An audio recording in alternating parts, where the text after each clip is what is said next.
152. Calculate the standard deviation for the data. So this one we have to use the calculator.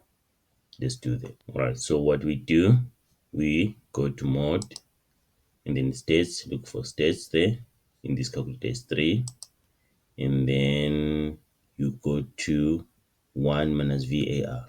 In this case, it's number 1 there. So you enter 1. And then enter your values. 100, 150, up to 190. So it's 100, 150. You can actually find your mean using the calculator also.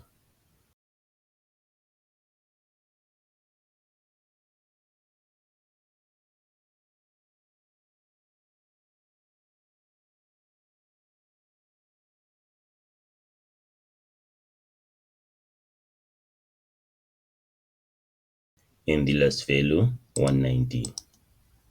Then equals. Press AC, then shift 1. Okay, what are we looking for? We're looking for standard deviation. So we come here to VAR, which is 4 in this calculator. Press 4. And then see, 2 is the mean. And your 3 there is standard deviation. So you press 3, then equals. Right, this is standard deviation 50,49752,469. Rounded off to 2 decimal places. Because of this 7, this will become 50.